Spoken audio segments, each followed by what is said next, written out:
What's good, everybody? It's the Clown with Cab show. I cannot believe my Pacers are down 3-1 against the Boston Celtics. It's terrible. Tyrese Halliburton didn't even play in Game 3, our best player. He was out because his vagina was sore. It sucks, right? It really does.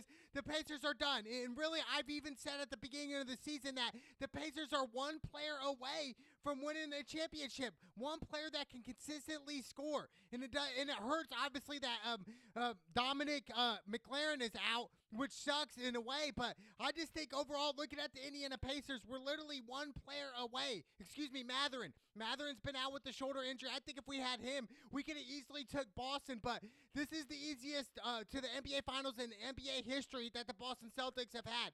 They literally had to go to the Miami Heat and play somebody who was gone, and Jimmy Butler didn't even play there. Like, that's terrible, right? And then they play the Cleveland Cavaliers with Donovan Mitchell. That was it. And then basically they got the Indiana Pacers who are banged up. Tyrese Halliburton didn't even play in Game 3. It's like, I get it. You hamstring all this stuff, but it's like, hey, at the end of the day, like, you got to show up for your team in critical moments. And it's crazy. Tyrese Halliburton, you can call me a hater, but it's like, dude, he's not even, like, are we talking about the Olympics here? He's on the Olympic team, and he's not even averaging 20 a game in the playoffs. Like, what are we talking here? That's crazy to me. That is insane. The NBA is getting way too political, and it makes sense why some of the ratings are going down. But overall, I'm looking at the Pacers and realizing, hey, this is probably it. I do think they can win Game 4 in Indy, but at most it's going to go 5 games. They're going back to Boston in Game 5, but I just think overall the Celtics, I mean, they're a solid team, but they should have lost in Game 3. The Pacers fumbled the bag yet again. They were up 18 points. They fumbled that away, and they lost that game. Then we go back to Game 1. They're up. They're up by 3 with like 20 seconds left, and they're just running like they're scared, don't know what to do. The IQ of the game is just completely thrown off by the Indiana Pacers in Game 1. It's crazy. The series should be tied, literally. It really should, but I'm just kind of like, wow. The Pacers like really shot themselves in the foot. They really did. They should be up. That it's what it is. But the Celtics, they're the probably most depth team in the NBA right now that the team's playing left in the playoffs. They are. I mean, they're stacked. You got Derek White. He's an excellent three-point shooter. Then, obviously, Jaylen Brown's been going crazy, dude. He really has. And I'm really surprised about that because I thought Jaylen Brown was kind of going to fall off a little bit with Jason Tatum, but it hasn't been the case. I mean, Jaylen Brown's been going crazy. In Game 3, he went crazy in Game 3. Jaylen Brown had 24 points. Not as crazy as it seems, right? He had 40 the other game. And then you have Tatum going off, 36 points, 8 assists, 10 rebounds. So that's a typical Tatum game. And Tatum has a lot of high expectations. If the Boston Celtics do not win the NBA Finals this year, you guys can mark my words that I think that the Boston Celtics are going to get away from that team. I really do. I think they're going to trade somebody. They're not going to trade Tatum. They're either going to trade Brown or maybe Drew Holiday. Somebody in that type of atmosphere, Derek White even, which I don't think so. I think Derek White is a great, excellent role player in the NBA, one of the best role players in the NBA. He really is, but the Pacers, man, like, it was a great run. It really was. I do think the Pacers need to keep their team. I really do, and just build from that. Draft somebody. Even though I'm a Miles Turner hater, it's just like, dude, Miles Turner can't even back up a point guard. Like, that's crazy, dude. He's weak. He plays weak. He doesn't play hungry whatsoever. And I think if we trade anybody, it's Miles Turner. Keep Tyrese Halliburton. I understand he was out with a vagina injury, but we got to trade Miles Turner. We got to trade him. Like, Miles Turner, it's crazy. We drafted him 11th overall. I believe back in 2015. That was a terrible pick. And then Devin Booker goes 2 picks after that. We could have Devin Booker here in Indy. But no, we got Miles Turner who plays soft. He would have never made it in the 80s and 90s. I'll tell you that right now. It's crazy. It's like you can't even back up a point guard. Like, bro, what are you doing? Miles Turner, literally, he was the X factor in this series. If he manned up in Game 3, the Pacers easily win that game. They were up 18. Miles Turner's playing all soft, dude. I don't understand, man. I really don't. Like, it's just one of them things where it's like, dude, really? Like, come on, bro. Like, man up, dude. Like, where's your man card? Like, did you hit puberty at a late age or what? Or, like, were you raised around sisters? Like, do you have any older brothers and siblings that would, like, beat you up? Because Miles Turner on the court plays really soft. It's terrible. It really is. I think we need to keep topping. We need to keep these guys. We really do. Like I said, trade Miles Turner, man. He's got to go. Shout out to the Boston Celtics. Easiest road to the NBA Finals ever. recorded in history. And it looks like the Dallas Mavericks, they're up 3-0 as well, just like the Boston Celtics are up 3-0 on the Pacers, which is crazy. I thought this series would easily go 7 games. I thought both series could have went 7 games.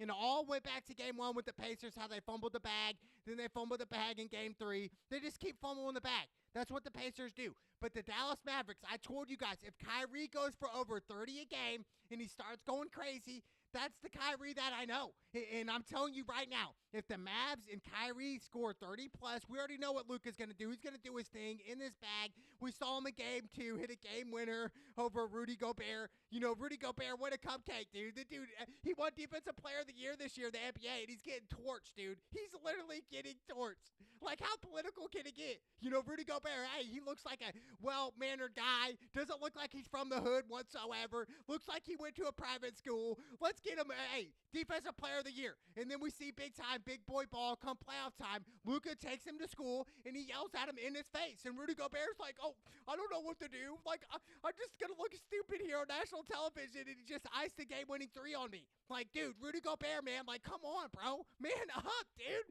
Play some defense. That's not Defensive Player of the Year. That's regular season. It's so crazy. These guys, they want to come in and, oh, I want to do great things in the regular season. I want to see you do well in the playoffs. Like, the regular season of world doesn't mean anything whatsoever, dude. Does it? Like, Defensive Player of the Year, Rudy Gobert, good job, bro. Like, you just got torched by Luka in game 2. Luka went insane on you. He really did. He had 32 points, 10 boards. Like, dude, what more could you say? And then game 3, Luka had 33 points. Kyrie had 33 points. Like, that's crazy in game 3. Like, just insane, dude. Like, they're just going crazy. Everybody doubted Kyrie. Everybody wanted to go at Kyrie because of his political views. And it's like, really, bro? Come on. Like, I understand political views and all this stuff. Like, dude, let's put politics aside and say Kyrie is the best point guard in the NBA. Like, straight up.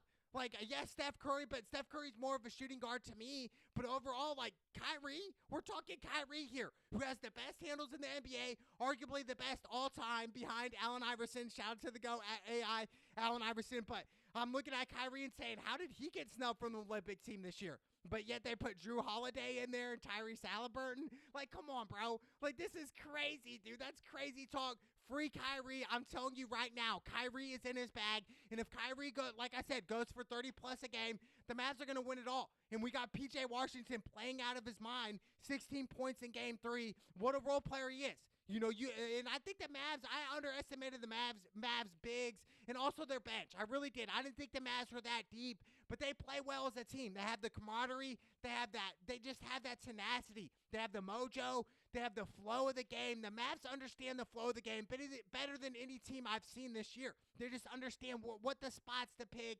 Where do I need to do? Even though I do think they need to work on getting Kyrie involved in the first half a lot more. I'm saying the first quarter, I want Kyrie to get the ball 10 plus times, and I want him to get up 8 shots in the first quarter. I want Kyrie to get active early. And I think that's one of the Mavs' weaknesses is, like, staying away from that. Like, if you're Kyrie, you want him to go crazy. You want him active right from the jump. You know, we already know Luka's going to get his. He's in his bag already. We saw in game 2 over Gobert, and he's just over here looking stupid, dude. Gobert, you're just uncoordinated, bro. You suck at basketball, even though you made it to the NBA because you're like 7 foot tall. If you were 6 feet, you wouldn't even make the junior varsity, JV, in high school. Like, dude, come on, bro. Like, you're terrible, bro. You got cooked by Luka. He made you look like a freaking dude. It made you look so terrible. It was laughable. It was so laughable. I was like, dude, how's this guy even in the league right now? Like, straight up. And this is for the game right here. You're up 2. You know Luka's looking for the 3, so make him drive in. And he just made him look silly, dude. Shout out to Luka one time. I'm telling you, Luka's on a tear. And I think the Dallas Mavericks, if they end up winning this series, which I do, they're up 3-1 on Minnesota, I do think they can run it all the way. I even said whoever wins the Minnesota Mavs series is going to win the NBA championship. And that's what's going to happen. I really believe that. I do. Minnesota, they're young. Even though they got Mike Conley. Shout out to Mike Conley. He put up 16 points in game 3. They took an L. Anthony Edwards had 26 points, 9 boards, and 9 assists. But overall, Anthony Edwards, he's been, you know, a little inconsistent here and there. And that's his youth. He's so young right now. We know this. We know all these things. And I think, you know, for for his sake, for Anthony Edwards, everyone's kind of comparing him to Jordan, and I believe he's, 22 years old, so he's got a lot of experience, and I could see that in a way, but it's like, bro, like pump our brakes here for a second. Like, we got to pump our brakes and realize, hey, this guy, he's still young. I get that, but, bro, you guys are about to get swept, like, in the Western Conference Finals here. You know what I'm saying? Like, that's just some straight-up facts here where it's like, bro, how are you guys doing this? Like, straight up. Anthony Edwards in Game 1, he had a double-double, 19 points and 11 rebounds, but they still lost by 3. They lost by 3 in Game 1. Game 2, Anthony Edwards, I'm telling you, he's a dog. I get that. 21 points. That's it. We're talking about a guy who's baby Jordan. He needs to be putting up 30-plus points a game, bro. Like, that's what he's got to do. Like, if you're going to be the next MJ, bro, like, putting up these 20-point games, that's not cutting it, dude. 26, like I said, in Game 3, but that's great. I think Anthony Edwards, tomorrow night, when he matches up against the Mavericks, I do think he's going to go crazy. I think a 30-plus point game from him, maybe even in the 40s. So I would definitely bet on his over. His over's probably 26, somewhere close to there. It might change come game time. But overall, bet Anthony Edwards to go on the over. I think Anthony Edwards is going to go crazy there. I really do. I think they could beat the Mavs in Game 4, but I think the Mavs, man, they got it locked in. They do. Luka's locked in, and when Kyrie, like I said, the best point guard in the NBA, overall, pound for pound, when he's scoring 30-plus points a game, it's over. That's it, dude. Like, you can't guide Kyrie, and you can't guard Luka. So, like, what's going to happen? What's Boston Celtics going to do? Match up Tatum on Luka? Or match up Jaylen Brown? Who's going to guard Kyrie? Like, Derek White? Jaylen Brown? Like, come on, bro. Nobody's guarding these two guys right here. So that's the X factor here. Whereas Tatum, yes, I understand Tatum's inconsistent at some games, but if Jason Tatum and Jaylen Brown go crazy, they can make that a 7-game series and arguably win the NBA championship. I just don't see it, though. I don't see the Boston Celtics, who struggled in Game 3 against the Pacers with Tyrese Halliburton out. It's just like, dude, really? Like, how are you guys going to win a championship when you're barely beating the Pacers? Like, and you should have lost that game down 18. And you come back, you prevailed. I understand that. Shout out to the Boston Celtics, but I'm not rooting for them. They have the easiest road of all time. Like, it's crazy, dude. They've had a slap in the wrist. Like, dude, not even that. It's like they got out of jail free card. It's crazy. Like, the Boston Celtics, I really don't respect them whatsoever. Like, Al Horford, yes, he's a legend. He's old now. He's washed up. Like, they got some washed up players, but the Boston Celtics, I just think overall as a group, they just sometimes they're inconsistent here. And if you're inconsistent in the NBA Finals against the Mavs, where Kyrie's going for 30, Luka's going for a triple-double every single game, you're in for a challenge. You're in for a long night, and I'm telling you right now, I'm sticking to the script. Kyrie Irving, I'm telling you, is in his bag. Everybody wrote him off and said it's over with. His prime is past. He's only 31, blah, blah, blah. Well, he's putting up 30-plus.